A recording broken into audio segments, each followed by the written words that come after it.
कामचोर बहू। कांता बहन की 2 बहुएं थी, बड़ी कल्पना और छोटी प्रिया। कल्पना का जैसा नाम वैसा ही काम।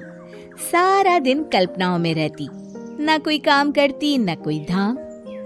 अरे कल्पना बहू, जरा अच्छी सी चटनी पीस दे, आज कुछ मजेदार खाने का मन है। पेट में जलन हो जाएगी माँ जी बुढ़ापे में, और वैसे भी मेरा काम करने का वक्त शाम का है, अब प्रिया को ही बोल दो। इतना कहकर कल्पना वहाँ से चली जाती है।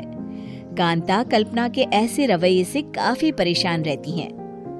मैं बना देती हूँ माँ चटनी, ऐसा बोलकर प्रिया माँ को चटनी बनाकर प्लेट में खाने को देती है कि तभी वहाँ कल्पना आ जाती है। अरे वाह चटनी, जरा चख कर तो देखूं, बड़े दिन हो गए। अरे नहीं बहू, तू तो रहने ही दे चटनी खाना, पेट में जलन हो जाएगी।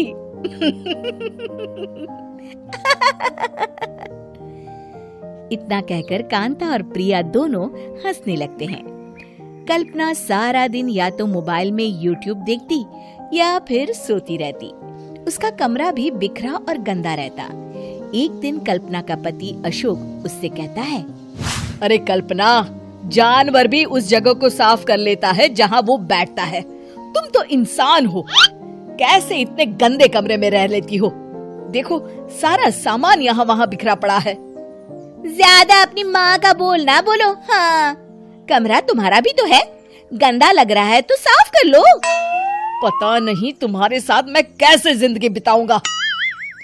इतना कहकर अशोक वहाँ से चला जाता है। कल्पना बस खाना खाने कमरे से बाहर आती और फिर से कमरे में चली जाती।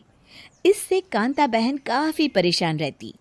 एक दिन प्रिया कांता से कहती है, माँ, मैं सारा दिन काम करके थक जाती हूँ, आप कल्पना दीदी से कहिए ना कि सुबह और शाम का काम बांट ले। मैं तो अब सिर्फ एक वक्त का ही काम करूँगी। हाँ। अरे तू वो भी ना करना, एक बहू तो कामचोर थी ही, दूसरी भी आ गई काम ना करने के बहाने लेकर। तभी वहाँ प्रिया का पति रमेश आ जाता है। माँ, मैं देख रहा हूँ भाभी कोई काम नहीं करती, प्रिया सारा दिन घर और रसोई का काम करती है, अब कुछ करो ना माँ। कांता मन में कुछ सोचती है और कल्पना के पास जाती है। कल्पना फोन पर मेकअप करना देख रही होती है। कल्पना, तुम सारा दिन बस मोबाइल देखती हो, घर का कोई काम भी कर लिया करो। प्रिया सारा दिन काम करके थक जाती है। आज से मैंने फैसला किया है, एक वक्त का काम तुम करोगी, सुबह का खाना तुम बनाओगी और रात का प्रिया। आप लोगों ने काम को हवा बना रखा है।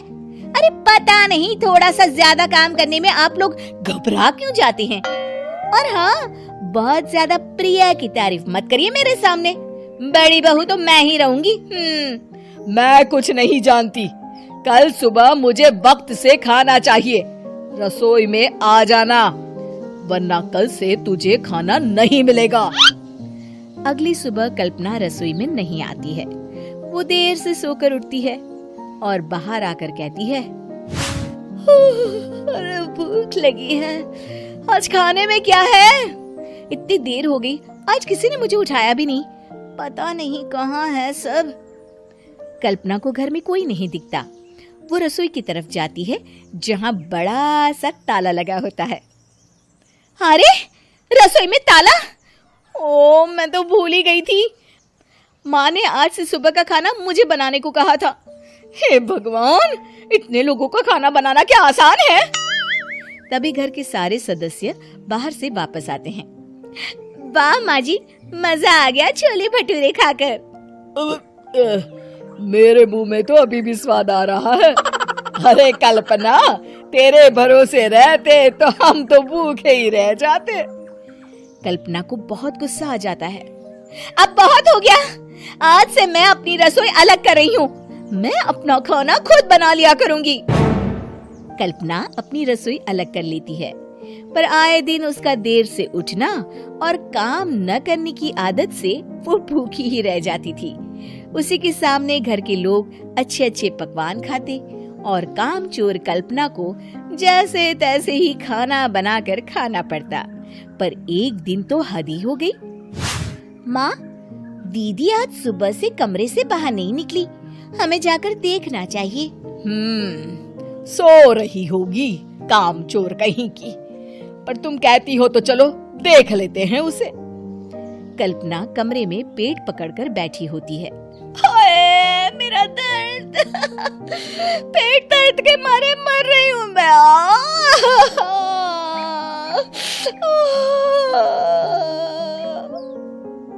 अरे दीदी, क्या हुआ?